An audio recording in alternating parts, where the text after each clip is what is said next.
கோட்ரஸ்லேருந்து நம்ம லீவுக்கு போகும்போது என்னென்ன பண்ண போகிறோம் அப்படிங்கிறது தான் இந்த வீடியோவில் வந்து பார்க்க போகிறோம். நம்ம சேனலுக்கு புதுசாக யாராட்டும் வந்திருந்தீங்க அப்படின்னா சப்ஸ்கிரைப் பண்ணிக்கோங்க. வீடியோ பிடிச்சிருந்தா லைக் பண்ணி ஷேர் பண்ணி கமெண்ட் பண்ணுங்கள். அதுக்கு நான் ரிப்ளை பண்ணுறேன். இன்னும் நிறைய வீடியோஸ் இருக்குது. கண்டினியூஸாக வாட்ச் பண்ணுங்கள் ஃப்ரெண்ட்ஸ் அண்ட் சப்போர்ட் பண்ணுங்கள். வாங்க வீடியோக்குள்ளே போகலாம். ஆக்சுவலாக வந்து வெள்ளிக்கிழமை சாயங்காலம் வெள்ளிக்கிழமை ஆஃபீஸ் ஒர்க் என்னோடய ஆஃபீஸ் ஒர்க்கை முடிச்சுட்டு நான் வந்து வீடை வந்து க்ளீன் பண்ண ஆரம்பித்தாச்சு. ஊருக்கு என்னென்ன ஜாமான் வேணும் அதெல்லாம் வாங்கி வச்சாச்சு. வாங்கி வச்சுட்டு பார்த்தீங்க அப்படின்னா வெள்ளிக்கிழமை ரொம்பவே ஒர்க்கும் இருந்தது. கிளைமேட்டும் ரொம்பவே வின்டர் அதிகமாக இருந்ததுனால ஆஃபீஸ் ஒர்க் எப்போதுமே வீக் எண்ட்லேயும் வீக் ஸ்டார்டிங்லேயும் ரொம்பவே இருக்கும். அதனால் என்னால் வீட்டில் க்ளீனிங் ஒர்க் எதுவுமே பண்ண முடியல. பாப்பா வர லீவில் தான் வீட்டில் இருந்தாங்க. காய்ச்சல் வந்து கொஞ்சம் பரவாயில்லாமல் இருந்தது. 2 நாள் தான் கொஞ்சம் பரவாயில்ல. அதனால் அவங்களும் கொஞ்சம் விளாட ஆரம்பிச்சிட்டாங்க. நல்லா வீட்டில் ஃபுல்லும் எல்லாத்தையும் எடுத்து போட்டாங்க. அப்புறம் முந்தின நாள் துவைச்சி போட்ட துணியை எல்லாம் வெயிலில் போட்டு எடுத்து வச்சுட்டு இது ஹாலு, இந்த ரூமை நல்லாவே க்ளீன் பண்ணியாச்சு. இந்த கொடியில் வந்து நம்ம ட்ரெயினுக்கு ட்ராவல் பண்ணும்போது என்னென்ன திங்ஸ் தேவையோ அது எல்லாத்தையுமே நான் அதில் வந்து அரேஞ்ச் பண்ண ஆரம்பிச்சிட்டேன். ஏன்னா கட்டில் வச்சா கண்டிப்பாக பாப்பா வந்து எடுத்து போட்டுருவாங்க. அதனால் அந்த கொடியில் போட்டு வச்சிட்டோம்னா அவங்களுக்கும் எட்டாவது, நம்ம காலையிலே வந்து சீக்கிரம் எடுத்துக்கலாம் அப்படின்னு சொல்லிட்டு என்னென்ன திங்ஸ் நான் வந்து காலையில் நம்ம என்ன ட்ரெஸ் வியர் பண்ணுறோமோ அது எல்லாமே வந்து அதில் வந்து நான் ரெடி பண்ண ஆரம்பிச்சிட்டேன். இது பார்த்திங்கன்னா பெட்ரூமு. இங்கே பாருங்கள், என்னோடய லேப்டாப் இப்போ தான் ஷட் பண்ணி வச்சுருக்கேன். பாப்பா எவ்வளோ இதை எடுத்து போட்டிருக்காங்க. இப்போ தான் தூங்கி வேறு எழுந்திரிச்சாங்க. இன்னும் நான் இந்த ரூமெல்லாம் க்ளீன் பண்ணிவிட்டு கிச்சனை க்ளீன் பண்ணணும், ஃப்ரிட்ஜை க்ளீன் பண்ணணும்.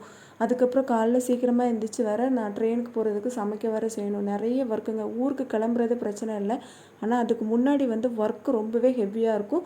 அப்புறம் வீட்டிலேருந்து இங்கே குவார்ட்டர்ஸ்க்கு நம்ம ரிட்டர்ன் ஆகும்போதும் அங்கே போய் ஒர்க் அதிகமாக இருக்கும். ஏன் அப்படின்னா கிச்சன் திங்ஸ் எல்லாமே மறுபடியும் க்ளீன் பண்ண வேண்டியதாக இருக்கும். வீடு மறுபடியும் எல்லாம் க்ளீன் பண்ணி ஒரு புது வீட்டுக்கு போனால் எப்படி எல்லாமே க்ளீன் பண்ணி அரேஞ்ச் பண்ணுவோம் அதே மாதிரி பண்ணணுங்க.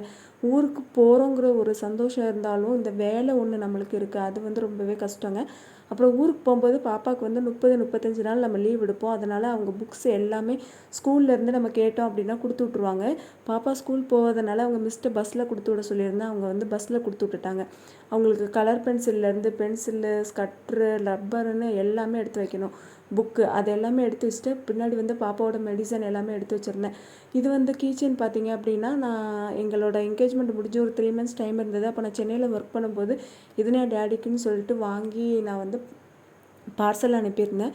அதை வந்து நான் இப்போதைக்கு என்னோடய பீரோல் கீச்சனாக வந்து யூஸ் பண்ணிகிட்ருக்கேன். அதை தான் நான் காமிச்சேன் அவங்ககிட்ட. அந்த கீச்சன் வந்து 200 rupees. அவங்கள்ட்ட புல்லட் இருக்குது. அதனால் அதுக்கு தகுந்த மாதிரி நான் புல்லட் கீச்சன் வந்து வாங்கி கொடுத்துருந்தேன். அப்புறம் இன்னொரு கன் கீச்சனும் வாங்கி கொடுத்துருந்தேன். அதை அவங்க யூஸ் பண்ணிகிட்டு இருந்தாங்க, எங்கேயோ மிஸ் பண்ணிட்டாங்க. எல்லாத்தையுமே அரேஞ்ச் பண்ணிகிட்டு இருந்தேன். அப்புறம் பக்கத்து வீட்டில் வந்து ஒரு தெலுங்கு பையன், அவனுக்கு வந்து பர்த்டே.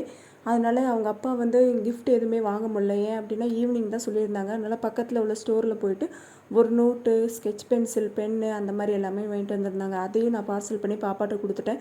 பாப்பா வந்து அங்கே போயிட்டாங்க. ஒரு 1/2 hour கிட்ட அங்கே டைம் ஸ்பெண்ட் பண்ணியிருந்தாங்க பாப்பா. அதனால் எனக்கு வந்து வீட்டில் வேலை பார்க்குறதுக்கு கொஞ்சம் ஈஸியாகவே இருந்தது. இது பீரோவில் இப்போ ஃப்ரிட்ஜு எல்லாத்தையுமே நம்ம க்ளீன் பண்ணி எடுத்து வைக்கணும். எடுத்து வச்சுட்டு லைட்டாக நான் வந்து ஓப்பன் பண்ணி வச்சுட்டு வருவேன். ஏன் அப்படின்னு பார்த்தீங்கன்னா ஏர் போகாமல் இருந்தால் ஏதாட்டும் ஸ்மெல் வருமே அப்படின்னு சொல்லிட்டு நான் எல்லா வெஜிடபிள்ஸ் காலைக்கு தேவையானதெல்லாம் தனியாக எடுத்து வச்சுட்டு மற்ற எல்லாமே ஒரு கவரில் ரெடி பண்ணி வச்சுட்டேன். ஏன்னா அந்த தமிழ்கார அக்கட்டை கொடுத்துடலாம், வீட்டுக்கு வந்து கொண்டு வர முடியாதுன்னு தெரிஞ்சு போச்சு. லக்கேஜ் வந்து ரொம்பவே அதிகமாகிடுச்சு. அதனால் வின்டர் சீசன் அப்படிங்கிறப்ப வின்டருக்கு தனியாக ட்ரெஸ் எடுத்து வைக்க வேண்டியதாக இருக்குது பாப்பாவுக்கு. அதுக்கப்புறம் இங்கே வந்து போடுறதுக்கு சம்மருக்கு வந்து தனியாக ட்ரெஸ் எடுத்து வைக்க வேண்டியதாக இருக்குது. இங்கே வந்து நம்ம ஊரில் வெயில் தான், அதனால் அதுக்கு தனியாக ட்ரெஸ்ஸு. இங்கேருந்து ரிட்டன் போகும்போது வின்டரு. அப்போ 2 நாள் ட்ரெயினில் போனோம். அங்கேருந்து வரும்போது 2 நாள் ட்ரெயின். அப்போ ரொம்ப குளிருது, தண்ணி எதுவும் சிந்திட்டாங்க அப்படின்னா ட்ரெஸ் வேணும்னு சொல்லிட்டு நிறையவே நான் எடுத்து வச்சுருக்கேன். ஃப்ரிட்ஜ் எல்லாமே க்ளீன் பண்ணியாச்சு. அப்புறம் நான் வந்து கிச்சனையும் க்ளீன் பண்ணணும். இங்கே பாருங்கள், எல்லாமே எடுத்து வச்சிட்டேன். இது வந்து வெளியில் 2 ரூமையும் க்ளீன் பண்ணிட்டேன். இன்னும் கிச்சனும் இந்த வெளியில் உள்ள இடமும் வந்து பாக்கி இருக்குது. இதெல்லாம் எப்படியும் எடுத்து வைக்கிறதுக்கு எனக்கு எப்படியுமே 11 to 12 கிட்ட ஆயிரும். எனக்கு தெரிஞ்சு நைட்டு என்னால் தூங்கவே முடியாதுங்கிறது கண்டிப்பாக தெரியும். காலைல வேறு எழுந்திரிச்சு சீக்கிரம் சமைக்கணும், எல்லாமே பண்ணணும். இதனால தான் ஊருக்கு போகிறோங்கிற ஒரு சந்தோஷம் இருந்தாலும் வேலை அதிகமாக இருக்கே அப்படிங்கிற ஒரு இதுவும் இருக்கும். போயிட்டு வந்து இதே அளவுக்கு வேலை இருக்கும் ஃப்ரெண்ட்ஸ். ஒரு நாள் ஃபுல்லும் வேலை இருக்கும். நெக்ஸ்ட் டேலேருந்து தான் நார்மல் ரொட்டீனே ஸ்டார்ட் ஆகும். அப்புறம் ஊருக்கு போயிட்டு கூட நம்ம போகும்போது அங்கே போய் ரெஸ்ட் எடுத்துக்கலாம். ஆனால் போயிட்டு இங்கே வந்து நம்மளால் ரெஸ்ட் எடுக்க முடியாது. நம்ம மறுபடியும் எல்லாத்தையும் அரேஞ்ச் பண்ணி சமைச்சு சாப்பிட்ணும். அடுத்த நாள் வந்து ரொட்டீன் ஒர்க் வந்து ஸ்டார்ட் பண்ணணும். அதனால் ரொம்பவே கஷ்டம். ஃப்ரிட்ஜை வந்து தொடச்சாச்சு. ஃப்ரிட்ஜில் உள்ள ட்ரே எல்லாம் எடுத்து போட்டிருக்கேன் கழுவுறதுக்கு. இப்போ எல்லா பாத்திரத்தையுமே வந்து கழுவி வெஷல்ஸ் எல்லாமே ஒரு பாக்ஸில் போட்டு அடைச்சி வச்சுட்டு போயிடுவேன்.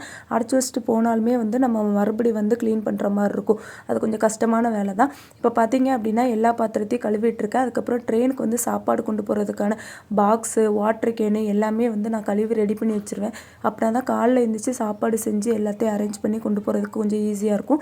அதனால் நான் வந்து எல்லாத்தையுமே கழுவிட்டேன். வின்டர்னால வந்து தண்ணியிலே வேலை பார்க்குறது கொஞ்சம் கஷ்டமாக தான் இருக்குது. ஆனால் பண்ணி தான் ஆகணும். இதுலேயும் அப்பாவுக்கு கரெக்ட் டைம் டியூட்டி இருக்கிறதுனால நம்மளை அவங்களையும் ஹெல்ப்புக்கு வந்து கூப்பிட முடியாது. சும்மா இருக்க டைம் வந்து பண்ணுவாங்க. பாப்பா இருக்கிறதுனால பாப்பா விளாடுவாங்க. அவங்களுக்கு தேவையான சாப்பாடு எல்லாம் கரெக்ட் டைமுக்கு நம்ம எல்லாமே கொடுக்கணும்.